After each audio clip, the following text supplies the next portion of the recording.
Yes. Blatant act of presentation. Flagrant. Flagrantly. Okay, run down, guys. I told him, I'll do this one circle.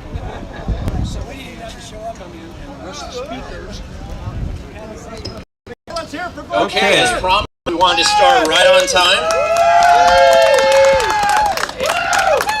And I want to thank everybody for braving the liquid sunshine of Washington State, coming out and joining us today, committed in a brave act of free speech. And before we, just to let you know, I think that your presence here and the very fact that we are doing this with a generator over there, speakers on the ground, wire on the ground, and a microphone in my hand, and I'm not being arrested today, is a testament to the fact that they did contact me yesterday, Enterprise Services and the State Patrol, and they said that they're suspending the enforcement of those rules. And I think that's important to recognize, so that there's a victory for free speech and freedom. Not that it never went away, but sometimes in order to recognize that you have free speech, you do have to exercise it. So before we get going today, I think it's always, in order to make this the perfect free speech event, I would like to start today's event with a prayer and a pledge, and then we will be off to the races. The exercise of our religion is also part of the First Amendment as well. And Kelly Payne, if you would do us the honor. Kelly is a resident of Olympia, Washington. She lives in the heart of darkness here for our state, and also is the chair of the Thurston County Republicans. Not an easy task, and I'm going to hand it off to Kelly. And just so you know, when she is done with the prayer, she will be leading us in a pledge, and the highest flag here is behind her. So you may have to step aside around the victory statue to see the flag when she does the pledge. With that, Kelly, thank you so much. Woo. All right, everybody, put your hand over your heart and turn to the flag. Whoops. We'll start with the prayer if you want. All right. Prayer, maybe we'll start with that. Stand back here. All right, you want to do the prayer first. Oh, prayer first. Oh, I'm always about that. Yeah, let's do prayer first. So when I was asked to do this, I went out and prayed this morning so I'd be ready for today. And the scripture God gave me was an interesting one. And it says, "The Lord said to my Lord, sit at my right hand till I make your enemies my footstool." And I really believe that that's a message for today. But the real enemy isn't people. The real enemy isn't the people. It's the policies. It's the agenda. So Lord, I just pray today that we would unite as Christians, as people that live in the United States of America, as Washingtonians, that we would be at your right side until you make our enemies our footstool. Lord, we trust you.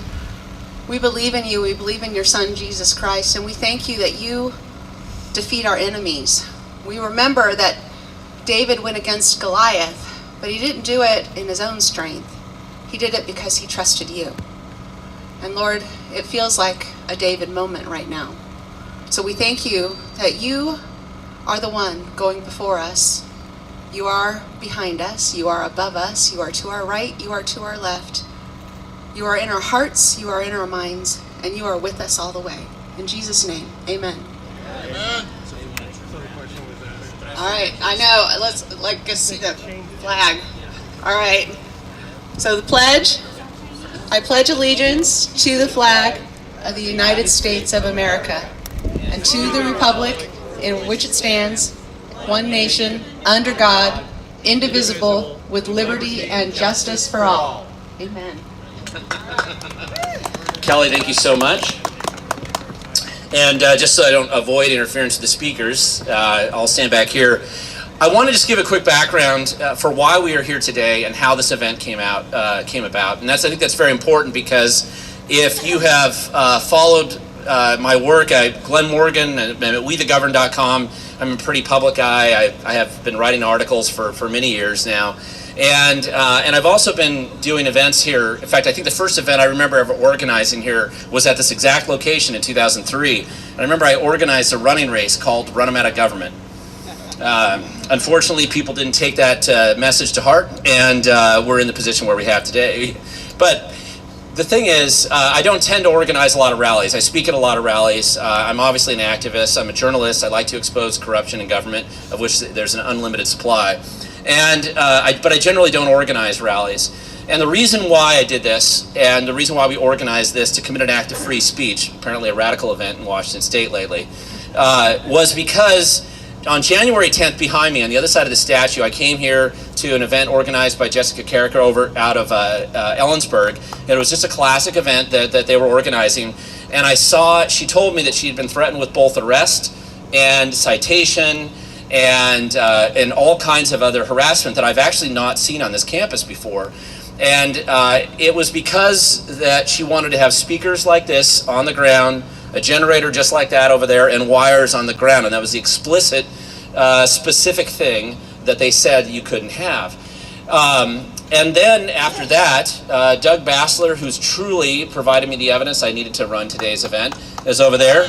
Doug had come out and actually also tried to commit an act of free speech right over here, and was also threatened with it. And what Doug was able to do is send me some video that he actually had of them saying it, and saying that they would cite him, and that they would arrest him, that he couldn't have a speaker, that he couldn't have a generator or wires on the ground, and that if you had a permit you could do that, but they weren't issuing any permits.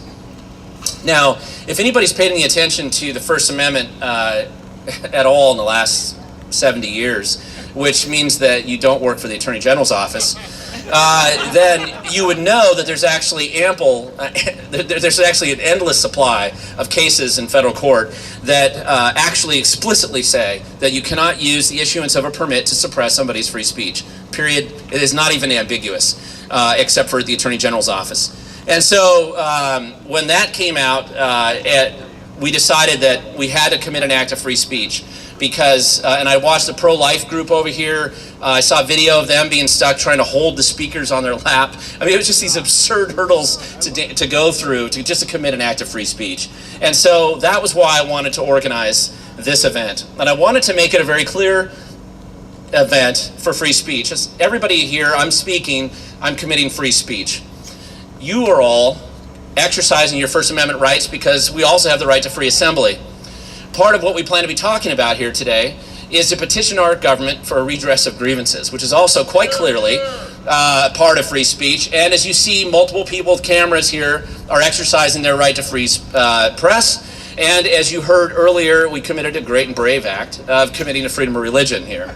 And so in my book, and according to every attorney I talked to, that was pretty much the perfect setup for the state if they were going to choose to arrest us and actually go through with the threats that they have given to a variety of groups over the last couple weeks. And I am happy to tell you that when I spoke, and again, we weren't trying to hide, I wrote an article explaining exactly what we would do here, explaining the state constitution, which is even more aggressive when it comes to our rights and freedoms. Article 1, Section 1, 4, and 5 very specifically apply to this, but also the list of all, just a handful of this federal court cases, and then the explicit misuse of the rules that were being quoted to everybody as to say why you couldn't have speakers or a microphone or wires. To their credit, and I think it's important that we recognize this, in a conversation that I had with the people who manage the campus here, Enterprise Services, including Tommy, who I'd actually specifically profiled in my video, as well as some of the state patrolmen, they said that they were going to suspend those rules, not just because I was happy to be arrested and go write letters from a Thurston County jail, but also because they recognized that the information that we provided to them clearly had merit, and that there was a possible misuse of the rules in Washington State to suppress our free speech rights. And so I do want to point out that they do recognize it's not just because Glen's a scary guy, and I had so many eager attorneys willing to jump on this case, but it was because they're going to suspend these rules for everybody moving forward, at least for the length of the pandemic. So, the point of that isn't about me. I'm not an important guy. I'm no smarter than anybody else and no braver than anybody else necessarily. There's plenty of people who are brave and smarter than I am. But when it comes to exercising our rights, that's the point. You have to exercise them. Our rights are not just gifted to us in the bloodstream, I think, as Reagan famously was quoted. And They don't just pass down through osmosis generation to generation just because we have a document that was written, several hundred years ago. You have to exercise your rights in order to maintain them, even as something as fundamental as free speech. And sometimes we have to go back to basics. And I don't think that it's a nefarious plot that bureaucrats in Olympia were trying to actively suppress us, but I do believe it doesn't matter whether it's a nefarious plot, it doesn't matter whether it's bad acting, it doesn't matter whether it's just the typical bloat of government and their inevitable incompetence the bigger they get.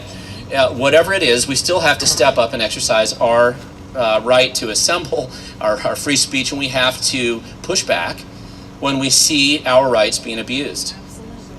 It requires us to push back. And the future inevitably belongs to those who show up. And that is a truism. I say it at the end of every video I make. I know I'm not the first person to say it, even though Todd Herman has always said that I am, but I'm sure there's other people that have said that before. But the point is, you do not get your rights just given to you. You have to exercise them, you have to stand up for them, you have to be willing to confront them. Preferably not in a foolish, unthoughtful, unplanned way, but in a methodical and careful way. We have for too long outsourced our freedom to other organizations and politicians and agencies and other groups, assuming that somehow those people are going to protect our rights. And that is a big mistake. Yep. And we've gotten lazy because we believe that there's groups like the ACLU, for example. We assume that because they had a bunch of litigation 50 years ago, long before I was born, and that there was a time when they cared about free speech. But groups like that have long lost their way, and now they've just become boutique leftist little organizations that really care not at all whether you and I have free speech anymore. And in fact, they seem to support censorship. And we have gotten to the point where we have this assumption that because somebody's been elected office, that they're going to do the right thing. No, that's not true at all. And just because you have agencies and bureaucrats who claim that they're going to enforce civil rights, that is completely wrong. You can look at some of the stuff that's been going on where they clearly are not enforcing anything related to our rights or our freedoms, and in fact have become agents of suppression and pushing back on that. And that's part of that's the inevitable nature, the bloat of bureaucracy. And part of that's the corruption, I think, that inevitably comes the bigger government gets. And part of that's our fault, because out of apathy and generations of probably really poor education, we've gotten to the point where people need to wake up and we need to start pushing back and restoring the freedoms that we have, but we must exercise in order to maintain. And so I think that that's an important part. That's really why we're here today. My goal being here was not to have you stand out in the rain for many hours, but it is to make sure, first it was to see if they were willing to arrest me for doing this, and then if they weren't, to actually petition our government for the redress of grievances. So before I hand this over to the next speaker, I just want to make sure that there are several grievances that I have with what's going on in Olympia. First, it was this issue today that they were threatening people to not be able to come up here and speak. Second is, I would like to remove this gate and actually the fences and actually have access to the Capitol.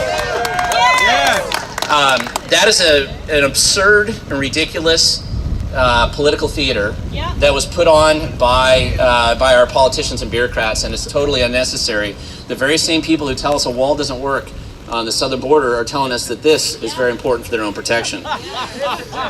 So that's number one. Number two, this lockdown legislature that we have right now has specifically been structured in a way to deny our ability to communicate with our legislators in any effective, meaningful way to talk about the bills, some of the terrible bills that are being proposed in the legislature. And it's because this Zoom communication process gives, Senator Sam Hunt from representing this district where we're standing right now, his little fat finger there, right? He's hitting everybody on mute and making sure you don't even have an opportunity to speak in committee. That is a much more difficult thing for him to do when you're actually in person testifying on these bills. And if there's a grievance that I have, it's the denial of the citizens' right to be able to petition their legislators in a legislative session. We're right in the middle of session, not that you would know it.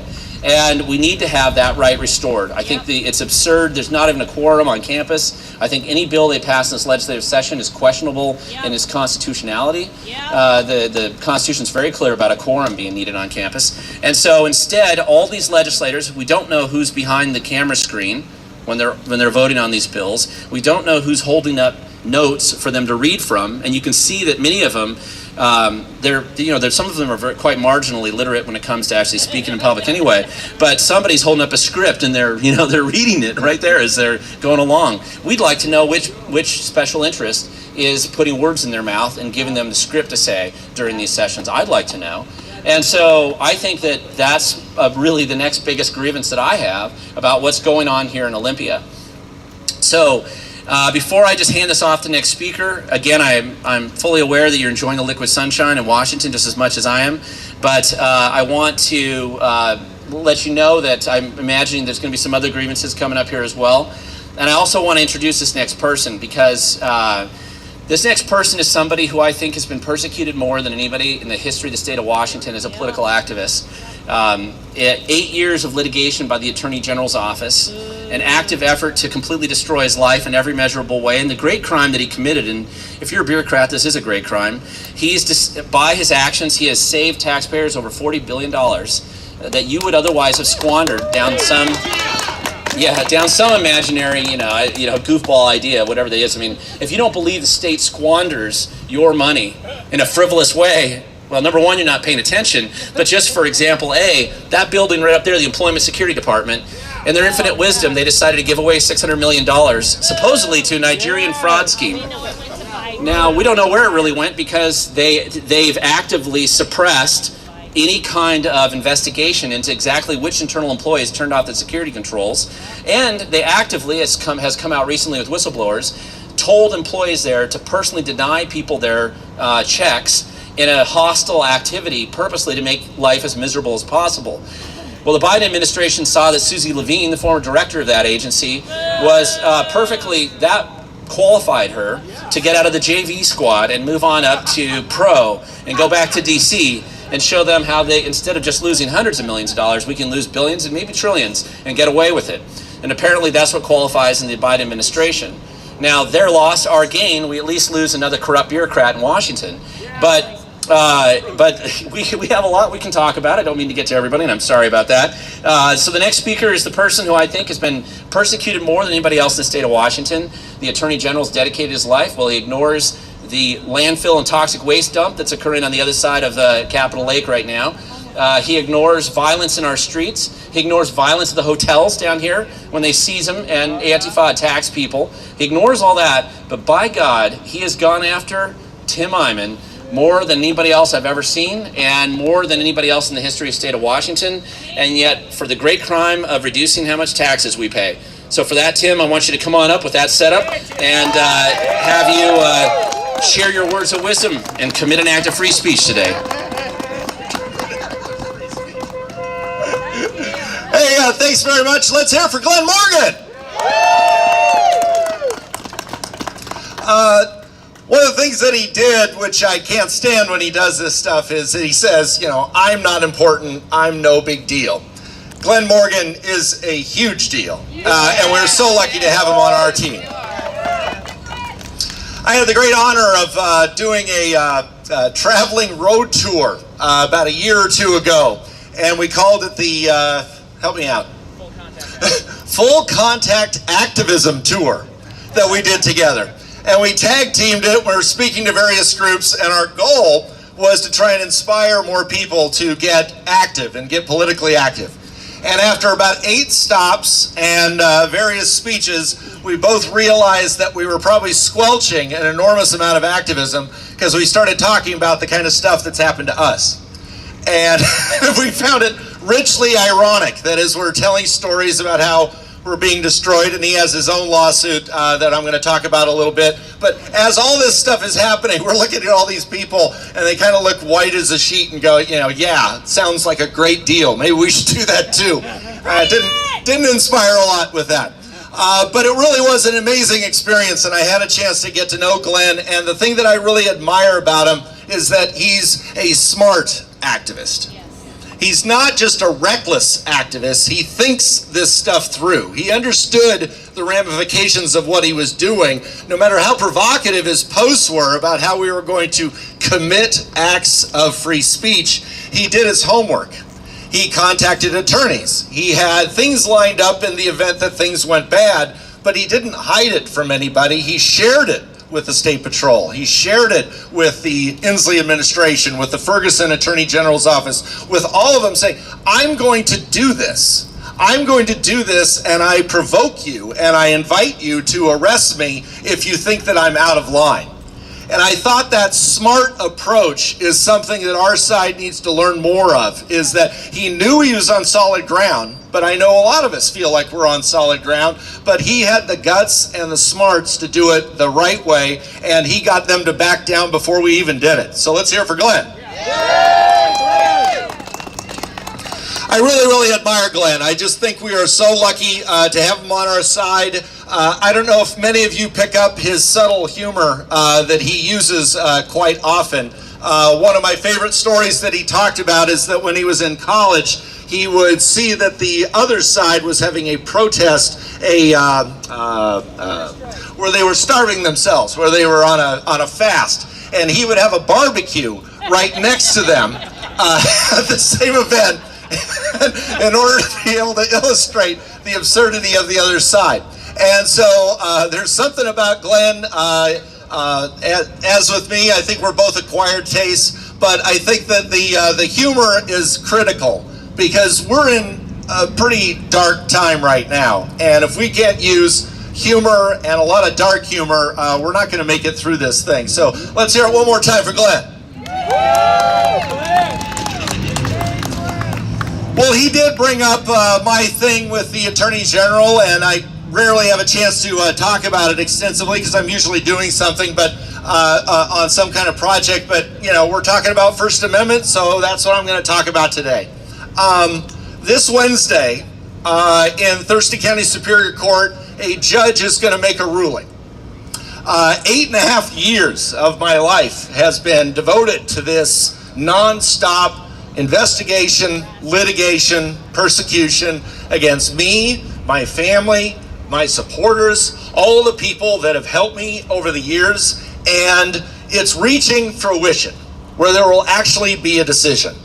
And regardless of what that decision is, it's already a victory, because I don't believe that the Attorney General ever thought that I would make it that long.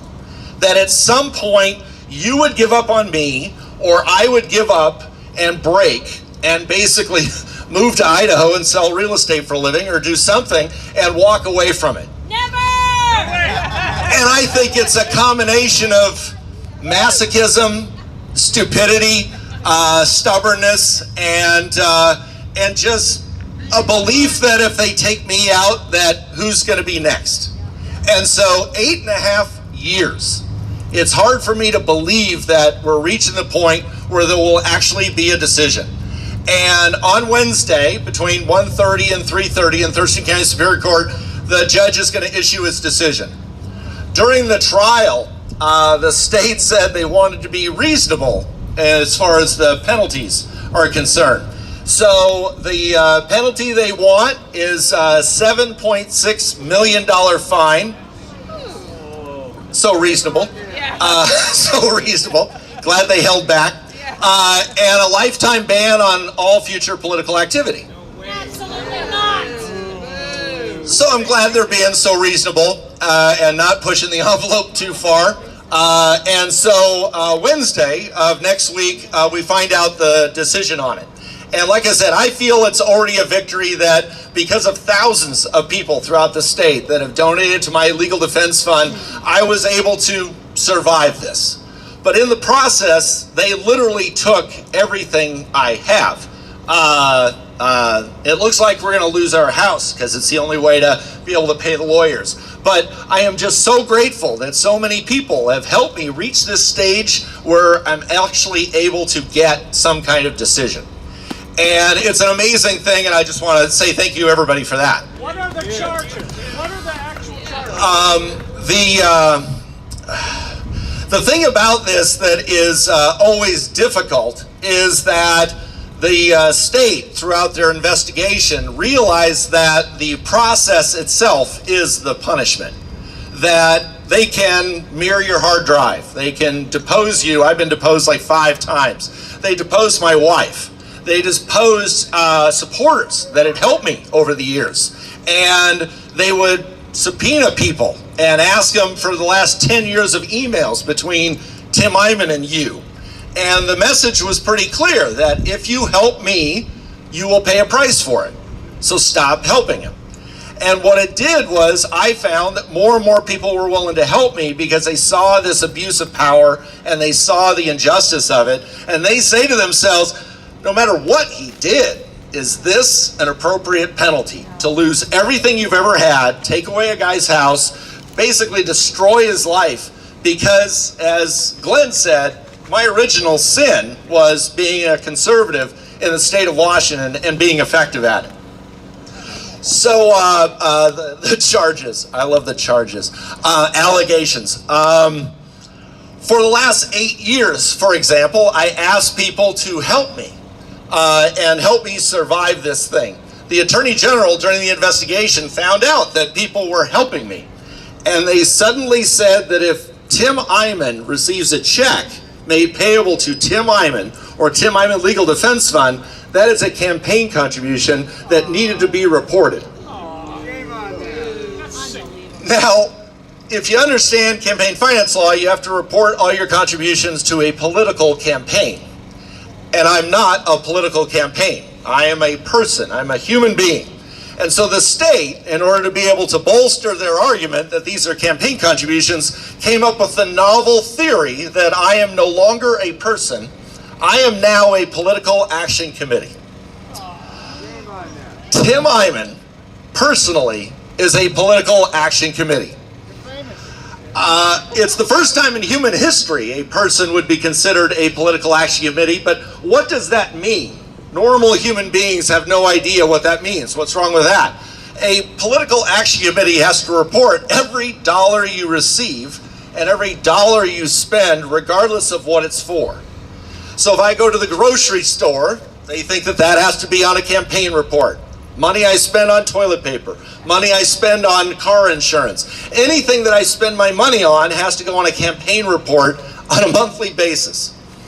But it went further than that. If you're a political action committee, you can't use your campaign funds for personal use.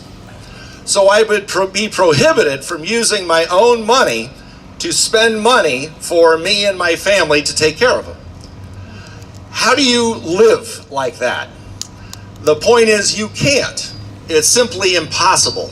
So the very concept of how can Tim Eyman continue to exercise free speech, be active politically, and yet literally can't spend his own money to take care of himself is an absurd position.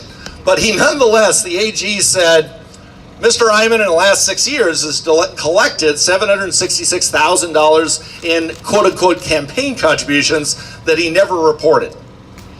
And this particular judge bought that line of crap and ended up ruling that way about 6 months ago. And so the headlines you read about Tim Eyman taking campaign money for personal use, you have to ask yourself the question, is a check made payable to Tim Eyman or Tim Eyman Legal Defense Fund, is that a campaign contribution? Was it okay for him to use his own money to take care of himself? You're going to have to forgive me. It's hard not for me to talk about this because it's been such a central aspect of my life for 8.5 years, and to know that I'm on the verge of maybe this is the last act of free speech that I'm allowed to give, I'm going to take this moment and talk about it a little bit, because it's 8.5 years of anger and frustration that when you're represented by an attorney, you can't talk about it. The one aspect that also happened throughout this is that about 2 years ago, I had to file for bankruptcy because the amount of costs associated with this thing got so bad that I ended up going, I just can't keep up with this. That didn't stop the litigation. It kept going. And so they eventually, the Attorney General managed to bully my lawyer off the case. And I went to the judge and I said, Judge, I don't know what I'm doing. I'm not an attorney. I can't possibly defend myself. I have no idea what I'm doing. I want to default. I want to give up. Let's just simply decide now how much the penalty is going to be, because I just can't defend myself. And this judge said, no, I'm not going to let you give up. You have to keep going. So I was forced to represent myself for about 9 months. Now, I went to Washington State University. Go Cougs! Great business education, but it doesn't teach you a lot about being in a courtroom. And so I ended up losing motion after motion after motion throughout this entire ordeal. During that 8 months, they just buried me, and I was literally not able to keep up with it. But eventually, former Justice Richard Sanders agreed to take my case. And he's been defending me for close to a year now, and he had to spend 8 months just getting through all the discovery requests that the state had hit me with. It literally cost $400,000 or $500,000 for him to do that, and I still owe him hundreds of thousands of dollars, and that's what the only way I'm going to be able to pay him is for them to take my home as a result of it.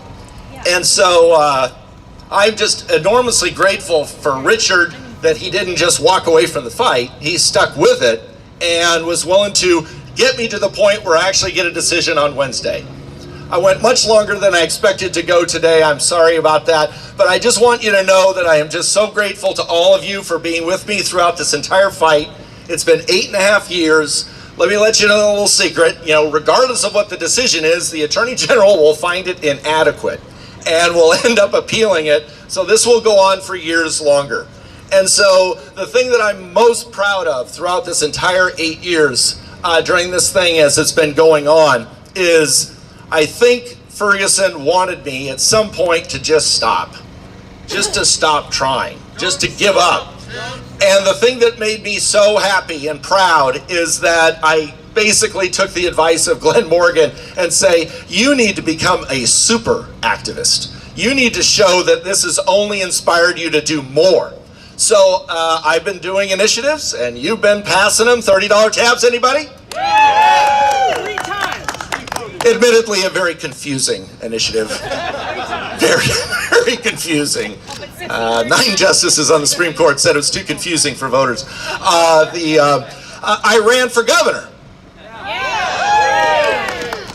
Probably wouldn't have run for governor if not for that lawsuit. That lawsuit inspired me to work even harder because I knew that Ferguson would want me to stop, to just slow down. And I wanted to kick it into overdrive and say, all you're doing is inspiring me to do even more. And so they're sending out attack dogs. God, the other side has learned a lot from history on what those dogs can do at free speech rallies. So anyway, I'll close with that. One more time, we would not be here today if not for Glen Morgan. Let's hear it one more time for Glen. We'll turn it over to everybody else again Wednesday. I just want to thank you all for your prayers, for all your support over the years. I know I would never have made it without any of you. I'm just incredibly grateful to all of you for helping me over the years, and I'm going to keep, as long as there's air in my lungs and energy in my muscles, I'm going to continue to be an activist in the state of Washington. So thank you very much. Thank you. You can go to the hearing. It's going to be at Thurston County Courthouse where the Constitution goes to die. And I would encourage you to go to the hearing, and I know I'll probably be there as well. I've been at a number of his hearings in the past. And one thing I want to point out in Tim's case that's kind of interesting, before I hand it off to the next person, we have campaign finance laws in Washington State. Campaign finance laws are written mainly to suppress your ability to participate in free speech. Everybody likes them because they like the idea of transparency in the political process, so do I. But what happens is they're primarily used to protect political insiders and to punish political newcomers. And the campaign finance laws in the state are written in a way that is pretty much impossible for most people to comply. And I discovered this myself, despite actually teaching classes on it for a while, in 2016. And when they filed a PDC complaint against me, Public Disclosure Commission, that's the agency that enforces it, I finally went and really did my homework on it, and I started filing PDC complaints myself on the other side, because I found out that on the conservative freedom side, we had just tried to hunker down and survive the assault of complaints or the process that the Attorney General had been using to harass people. And so proportionally, I filed 620 PDC complaints against the majority of the elected officials in the state and the PACs and the unions and judges. And all my friends on the other side. In fact, Senator Sam Hunt, who I mentioned earlier, who likes to mute people with testimony, he wrote a letter to the PDC and said, clearly Glen Morgan's ignorant about the campaign finance laws in the state, after I filed the first complaint on him. And I thought, he's probably right. So I went and did my homework, and the next one caused the Attorney General. It triggered a litigation against Sam Hunt, and Senator Hunt had to pay a fine. Fortunately, after I got enough of the politicians to pay fines and forced the Attorney General to file 19 lawsuits against his friends, they decided that it was time to change the campaign finance laws in Washington State. So they put a bill in 2018 called the Stop Glen Morgan Bill, and that's what it was nicknamed. I remember that. And so they had to change some of the rules. They're still not great, but they're a little less delusional than they were before. And so the heavy hand that has come down on Tim Eyman is going to be a little bit harder to apply to the next person based on the changes that they made there. But that was a good example, actually. Good activism, exposing the truth. I still file complaints just for the fun of it. My fun, not so much for the people I file them on. But and it's the other side spent about $600,000 in payments and fines. I don't know how much in attorney fees. Nobody can figure that out. And the Attorney General and actually the PDC had to hire a lot more employees. So I accidentally grew government a little bit bigger than I had wanted to. And but nevertheless, I think that's just an example of activism. I want to talk about one more person who should come up and speak next. And Doug Basler, I know you're here. Now, as Doug's coming up here, if Doug had not recorded what the State Patrol and the Enterprise Services had said here, had not gotten the video to me, I don't think I would have organized this event today. And I want to tell you something about Doug Basler. One of the reasons why I love this guy is that I remember he got arrested for preaching the gospel down in downtown Portland in 1998, right? And what I love about it is they dragged him off the car, handcuffed him, and threw him in the squad car, and he fought it. And he went to court, and he prevailed. And immediately, he left that courtroom and went right back down to Portland and started doing the exact same thing just a few minutes later. On the same corner, same exact location. And I only say that because you shouldn't have to be arrested to practice our freedom and our free speech. You shouldn't have to. But you can't let that intimidate you. And you do the right thing. I mean, if they're going to arrest you, then go and deal with it and then come right back out. You do not let that intimidate you from being here and being in places like that. Yeah. And with that, I just want, Doug, I know you probably have a couple other things you want to say here. And thank you so much for giving me the evidence and the motivation to get back out here. All right. Wow. So I usually like to start with a joke, so I have a new one. What's the difference between a progressive and a U.S. savings bond? A U.S. savings bond eventually will mature and make money. Any rate, April 26th this year, a few weeks into the lockdown, they closed our churches. And I got up on April 26th, and I heard the Lord say, you're going to have street church today. And I hadn't had street church for years. But I had a PA, a generator, a guitar, and a ton of attitude. And so I went down to Point Ruston in Tacoma, and we had church. And people were crying, and people were saying, we miss church, and we miss Jesus, and all this stuff. My mother-in-law is locked up in a rest home. They're killing her. They won't let her out. They won't let people in. We can't go see her. We got her out this week for a few days, and she's getting frail, and we're just like, Mr. Inslee, tear down this wall. I've just been wanting to say that. Any rate, so we started doing street church. Immediately, the cops came and they started to harass us. And I went, my team's not ready. And so I found a group of, a list of court cases that support us in our free speech rights, which apply to freedom of religion, like Glenn said earlier, as well as the free speech stuff. So I started to just confront the cops and say, you're wrong, and we have the right to be here. And they said, oh, you have to have a permit. But I said, but you're not giving permits. And I showed them the court case, Saya versus New York, 1952. Permits are not allowed by the U.S. Supreme Court to put a prior restraint on free speech. And pretty soon, I get a call from the Tacoma Police Department and says, anybody bothered to talk to you? I go, no. He goes, well, let's have a conversation. the end of the conversation, he said, I am not enforcing park regulations over your First Amendment right. I don't care if you have a 100-piece rock band down there. And so when and Marty McClendon, you guys know Marty, we set up, and Carrie French, we set, just the three of us, we set up a couple of speakers and a generator, a little pop-up right over there 3 weeks ago. Tommy Malas from Enterprise Services came over, and I said, no, you're wrong. And I got my phone out and I started recording. We gotta be ready to go toe to toe. Then I said, well, look, if you're gonna threaten us with arrest, see, if they threaten you with arrest, you don't have to get arrested. You can sue them, and they cannot hide behind their office. If they violate your civil rights, they have no qualified immunity. They are personally responsible. That needs to go all the way up. And so then they said, well, you can go over there. So we went over there on the other side of that fountain and set everything up for our radio show, our table, our equipment, our microphones. We got everything set up, and they came and said, oh, no, this is private property. You can't do it here either. I'm like, you bastards.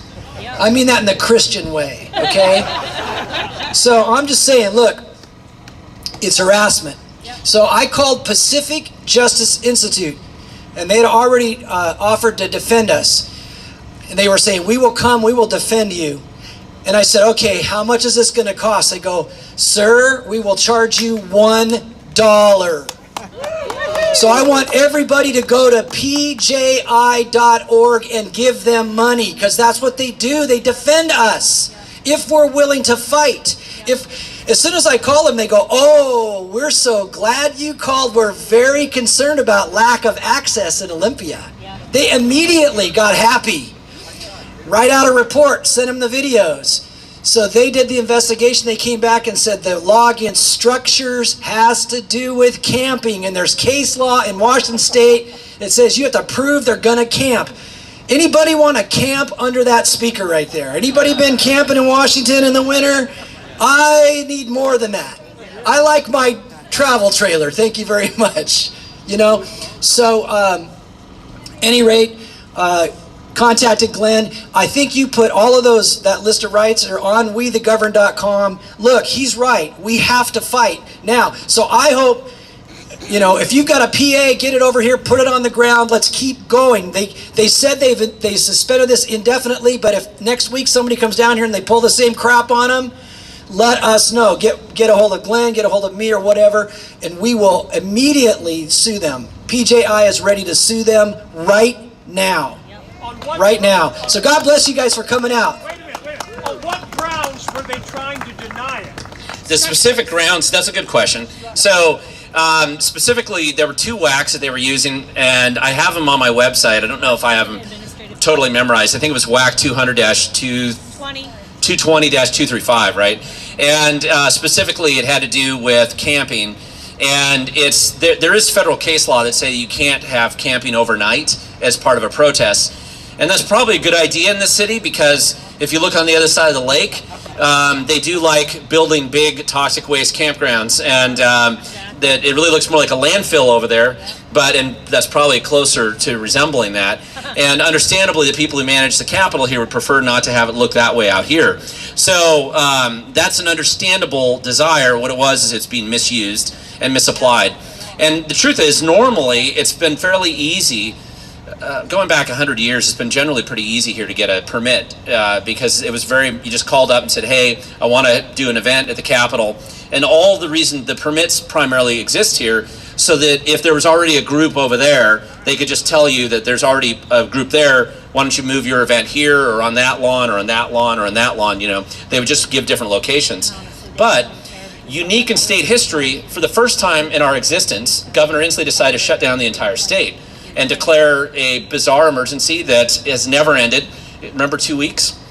And so it's never ended. And because of that, they were not allowing them to issue permits. And that's really where they got into this situation where it no longer made logical sense.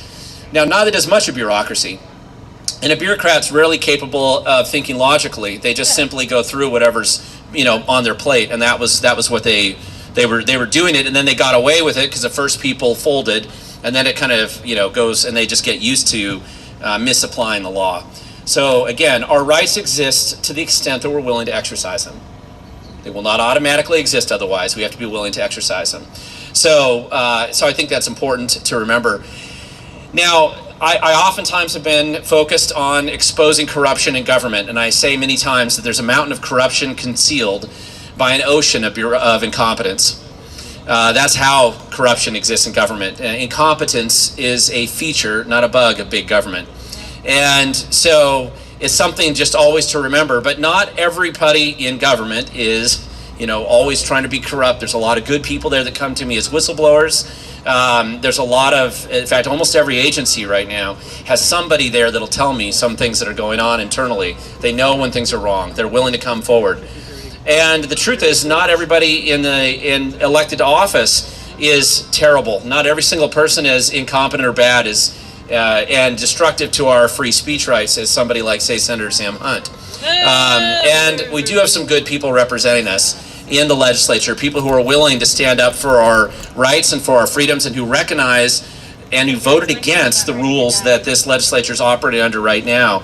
And one of those people, I would like to have him come up here and speak to you briefly, is Representative Jim Walsh from the 19th Legislative District. Truly standing up for our freedoms every day in a legislature where freedoms are often ignored. Thank you, Glenn.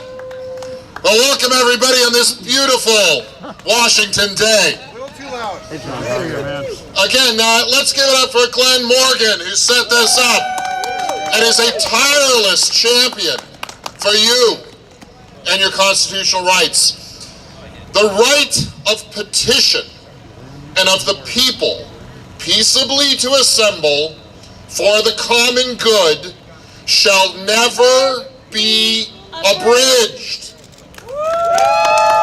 That's Article 1, Section 4 of our state's Constitution.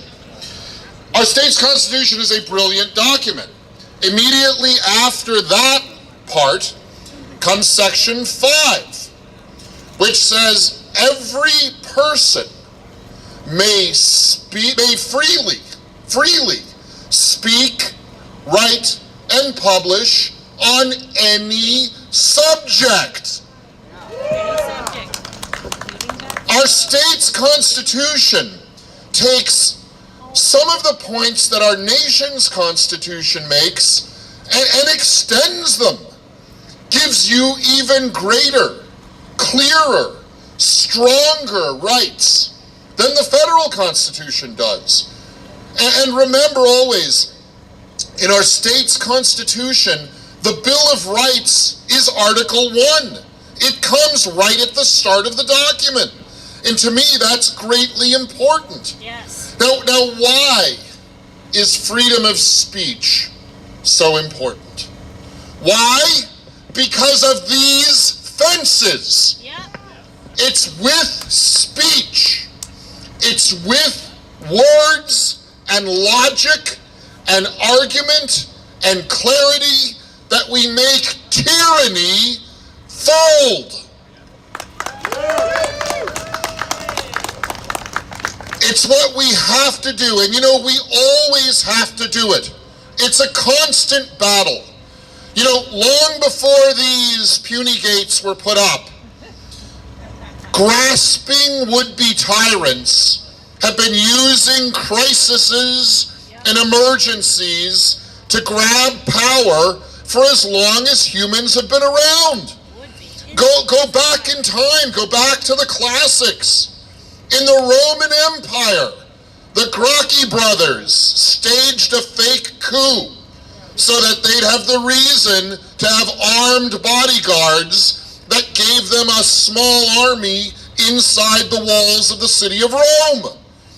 And you've heard the term, they've crossed the Rubicon. That means they've gone so far, you can't back up. Well, crossing the Rubicon comes from Julius Caesar. He was the general of the Roman army, and in those times there were laws that army couldn't come into the city to prevent a military coup.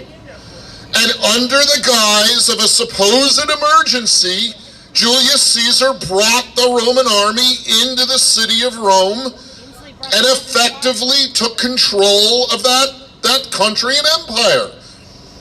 A little Further ahead in time, kept closer to our day, in the 1930s in Germany, they had what was called the Reichstag fire.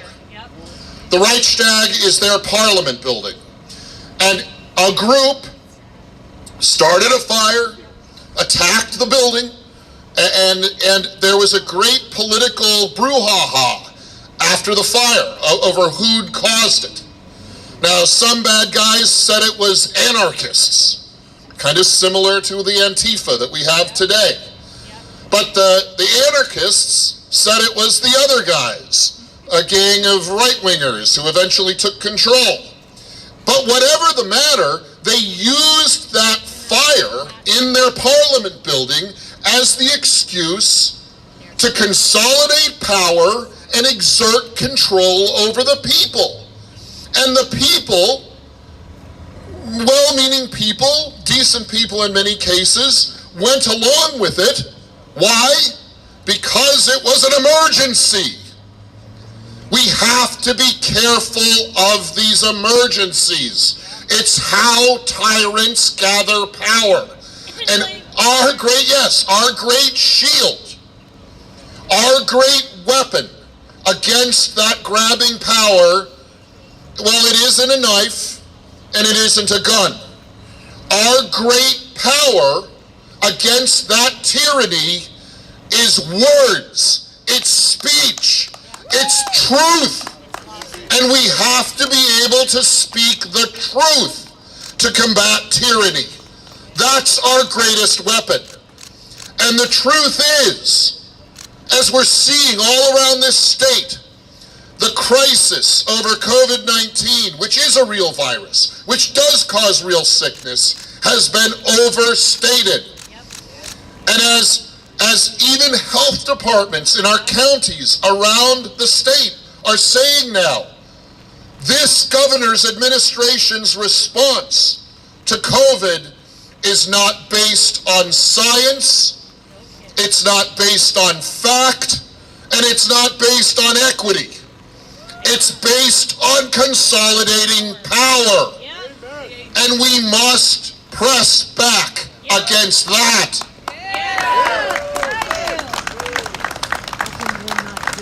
So cling to your free speech in the rain, in the sun, wherever. Cling to your free speech.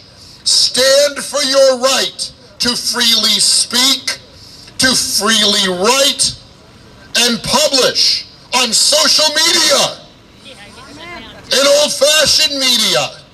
Don't stand for those who would take away your voice because they are up to no good.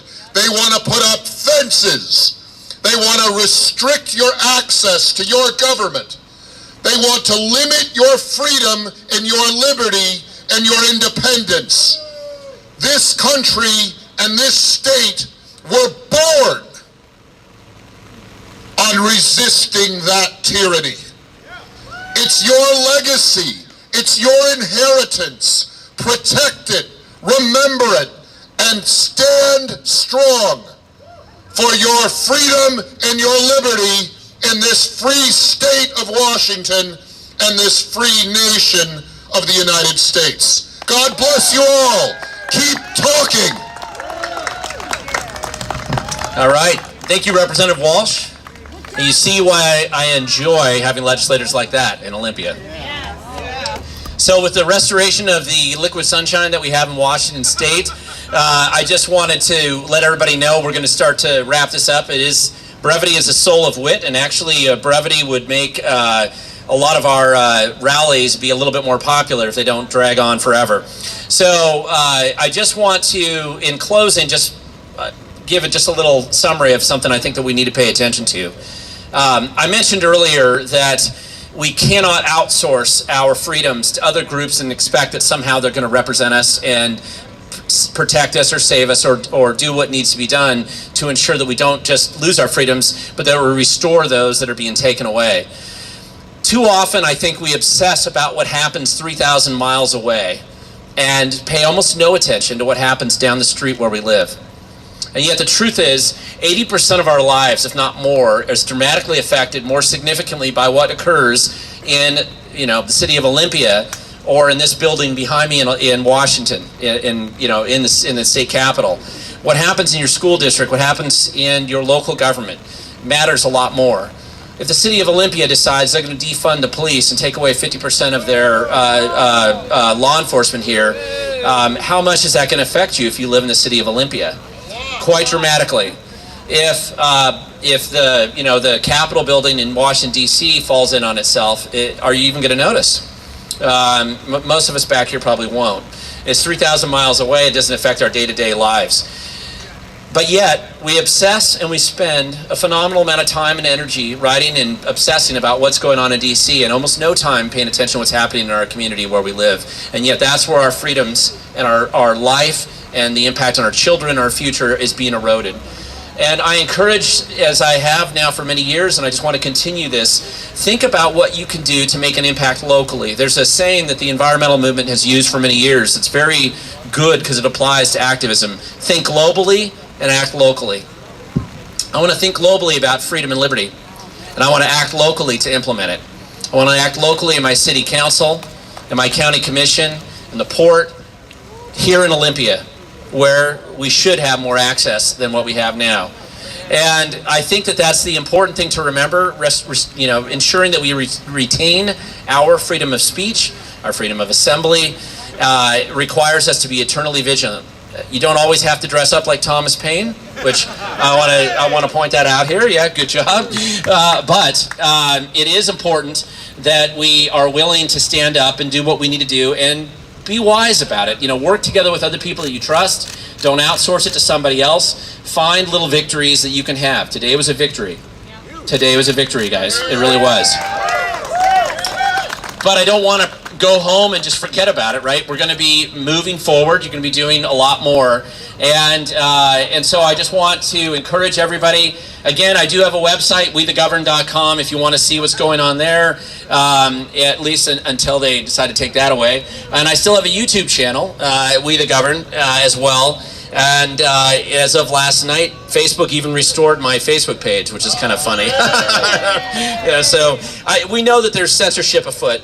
If I was to say anything else, I would certainly like the Attorney General's office to require all of the people over there to go back to law school and perhaps read the Constitution again, or at least get a daily primer on it. I think we'd be better off. But at this point in time, it takes activities, sometimes small events and activities like this, to remind us of our freedoms and the need to stand up for them. And so for that, I'm going to kind of officially close this out in the nice weather that we do have. Get to know some of the people around you. If they're from communities that you live in, see what other things you can do to have a victory for free speech and freedom and move that ball forward and fight for that battle in our future. When's the next one? Well, right now I'll be posting anything that I'm doing like this online, but I'm going to tell you that rallies are not what change. So it's being active and engaged as activists locally. I think you can make a lot of gains in that process. So with that, guys, thank you so much for coming out today in such wonderful weather. And I want to also thank Doug Basler donated some of this equipment, which we thought might get seized today. So I want to thank him for doing that. Also, a friend of mine donated that generator, recognizing it might be seized. And I want to thank the many attorneys who were eager and lined up to represent me if I got arrested. I would have enjoyed, actually, to be honest, I would have kind of enjoyed writing from a jail cell in Thurston County. That would have been fun. I've been a big critic, and so it'd be kind of fun to write from the inside. So, but for that's not what happened, and this is a victory. And with that, please enjoy the rest of the day, and we will see you next time. So, thank you so much.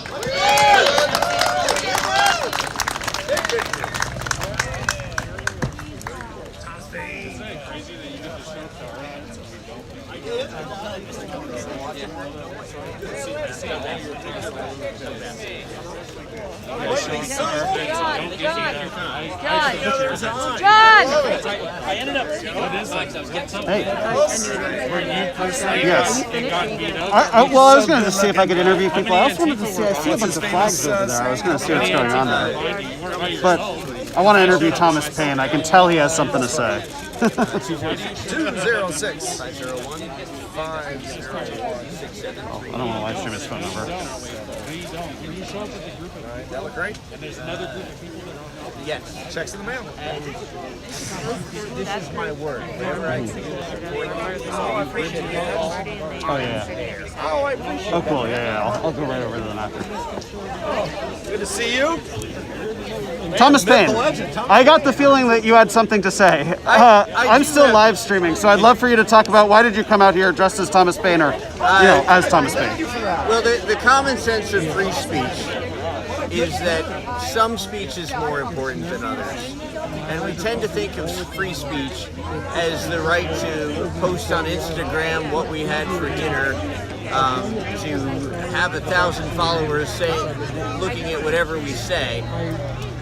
And we're missing that the important part of free speech, the part that we cannot ignore and that we have to hold precious, is the right to disagree with our government without penalty, without being arrested, without being fined, without our lives being ruined, without our lives being taken. We have to be able to disagree with our government. And any time free speech is impinged upon, we need to stand up. So please do that. Like, share, subscribe, pass this conversation along. Make sure that this is not the last time free speech is spoken about. And yet you were prepared to come out here and be arrested, though. Yes, so that was the call for action. I was absolutely prepared to be arrested, and I had a great speech for my arraignment when when the prosecutor was going to ask me to demand bail. And I was going to laugh out loud and say, that's ridiculous. I obviously came here to be arrested. I didn't get dressed up for nothing, to quote Braveheart. And wild horses could not keep me away from a free speech trial. What does that sort of say about, I think it's kind of interesting to hear from conservatives saying they're doing civil disobedience. It's actually, I haven't seen conservatives do that as a tactic as much. So what do you think about kind of the future of the conservative or constitutionalist movement? So, I've been talking about this all week. This is great that you asked me this. Thank you so much. For sure. This week I've been terrified because I was raised to obey the law and believe in the rule of law. And the idea that I was going to go someplace and get arrested, I could just feel the shame of my parents and grandparents. And I was very uncomfortable. And in growing up, I was obviously a fan of Thomas Paine. I'm also a huge fan of Mr. Rogers, rest his soul. And these are people that always spoke for what they believed in. Right. You know what? That's kind of part of the deal. Looking back, it looks very easy at what they did. Oh yeah, obviously, you stand up for what's right. It's very simple. It's very easy. And we're facing the prospect of getting arrested from my home, right? Not even being out here and doing it, just thinking about, in 4 days, I might get arrested. Gave me a perspective that these people were amazing in a way I had never grasped before. And I would ask every one of you watching this to take that on and be that amazing when your rights are being infringed. Is that something you're kind of prepared to do in the future? Like if they continue having these restrictions, if they put them back on? Anytime, every time. Fair enough. And do you just want to be identified as Thomas Paine? Thomas Paine, yes. I am on Clout Hub as Thomas Paine. What was that site? Clout Hub. Clout Hub? Is that an alt social media or something? Yes. Right. Okay, cool. And so please follow me there. Like, join, subscribe, all that stuff. Fair enough. Thank you for talking to me. And yeah. Where can I find this? Yeah, my outlet is called News to Share. It's on the News to Share. News to Share. Yep, so I've been live streaming the whole event. Yeah. Feel free to take a picture of my hat. So I've been live the whole time, but I'm also going to put out like a highlight reel later today. Great. Thank you so much. Yeah, good to meet you. Sorry if you could. My name is Dave. I used to make government badges.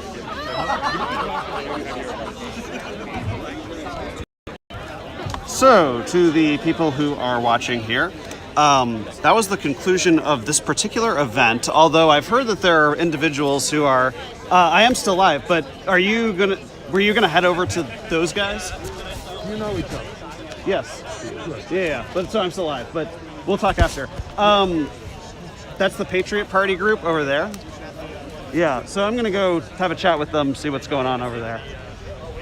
Okay. So to summarize for the people who are watching here, this was a civil disobedience action that did not end up really being. Well, I guess it was still civil disobedience in a way, but the police did not make any issue out of it. There basically was a restriction against demonstrations in front of the state capitol now, ostensibly due to COVID. And an individual had apparently tried to do one and was threatened with arrest and forced off the campus recently. And so this group, led by a guy named Glen Morgan, basically decided that they were going to hold a civil disobedience demonstration, and they were prepared to be arrested for it. And so that was actually what the call to action said. It said, let's commit an act of free speech and get arrested. Of course, they did their free speech rally, and the police didn't enforce it. And Glen Morgan actually told the crowd that as of yesterday, the police basically told them that it was their intention to stand down, and that would not just apply to prevent there from being a problem with this, but that they were actually going to lift that restriction altogether. So the reason I'm walking over here now is because I saw that there were some flags waving. I kind of asked what's going on at this thing, and I was told that it's an event from the Patriot Party, and so I'm going to see if I can talk to them a little bit and see what's going on.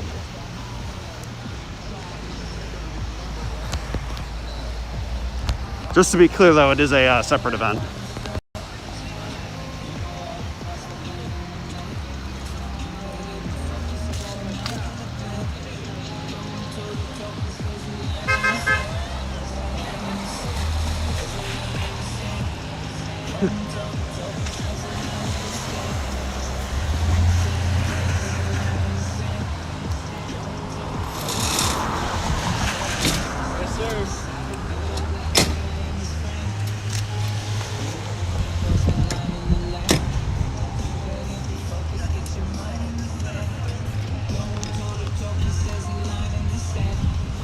I was live streaming at the other event, but I kind of wanted to see what you guys are about. Do you want to talk to my live stream about what's going on? I'm just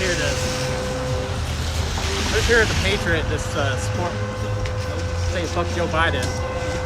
He's not the real president. That's basically all I was there. Fair enough. Is there somebody who you think would is like kind of talking to people? Most people don't. Okay. They might check though. Yeah.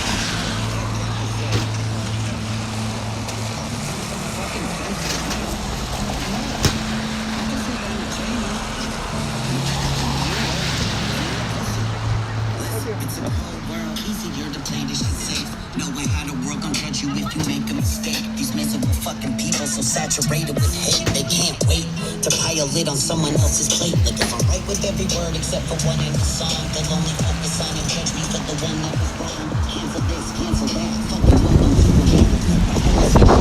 assassinated character, I hate it. For going in guns blazing, annihilate anyone who's testing my patience.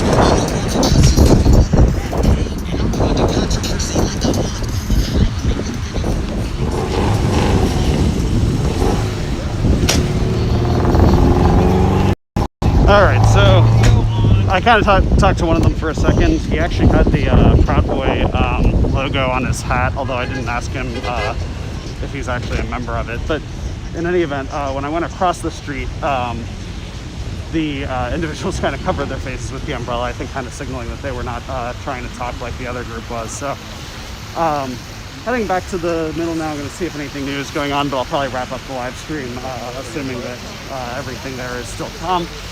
It has been on and off raining this morning, or I should say afternoon. But so probably wrapping up soon, but but stand by while I get back to the middle of it just to see what's going on.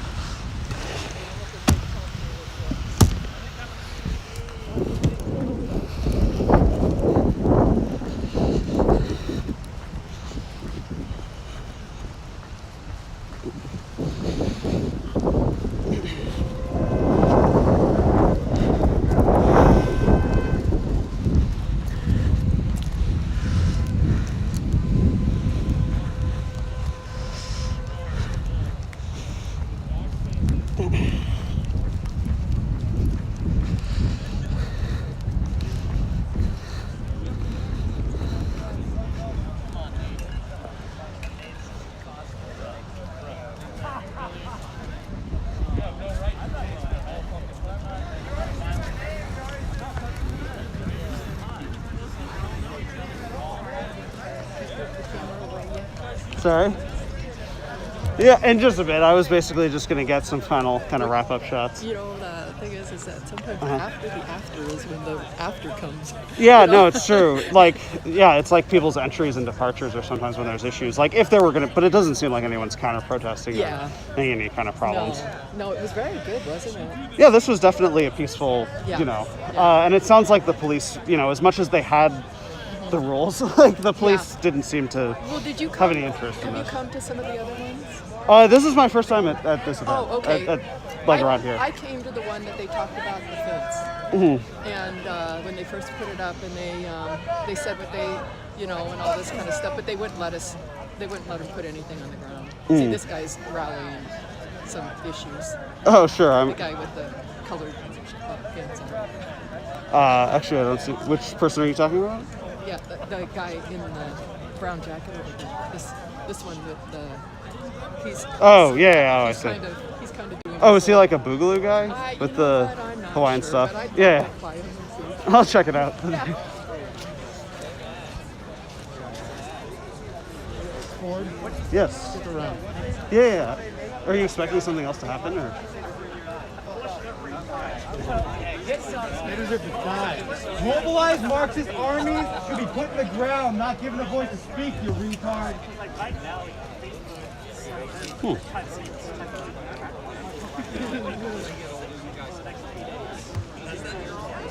Give Marxists a platform to speak when they're mobilized and armed. You're a smart retard.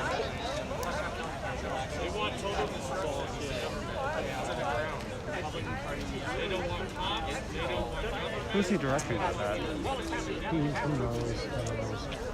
Players trying to kill. Right. The guys in the red camo pants are fluffing things up a bit. Right. Yeah,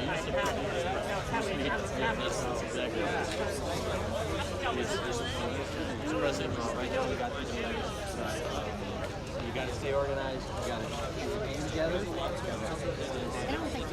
I'm being attacked. By people within the party.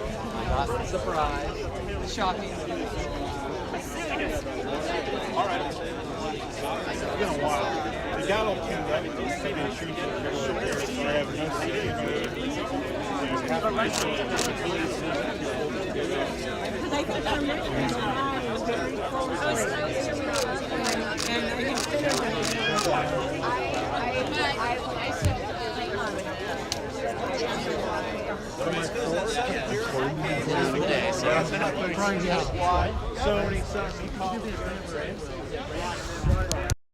To the people watching, before I do shut this down, I did want to. Of course, it stopped raining as soon as it, not near anybody. Of course, it stopped raining as soon as the event actually ended. It was kind of a hassle trying to hold the umbrella over the camera and so forth. But I wanted to show what the actual Capitol looks like right now, which is largely what they were actually talking about. Right now, and apparently this has been up since 2 days after the Capitol insurrection in D.C., they put up fences around the entire Capitol here.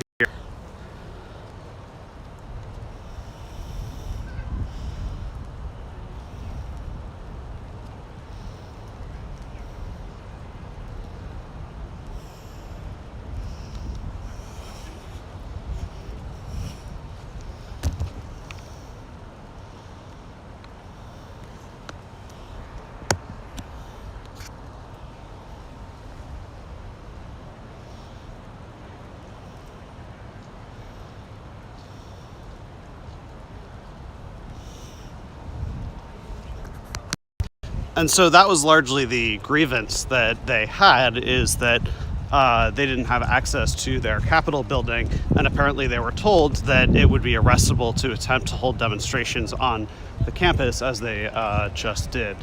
But so I'm going to stick around in case anything ends up happening for some reason, but for now I'm going to cut the live stream here. So I'm going to say like, share, subscribe. Thank you for watching. If you are a supporter on Patreon, thank you in particular, because your contributions enabled me to travel and hire freelancers and so forth to cover events out in different places like this. So thank you for watching.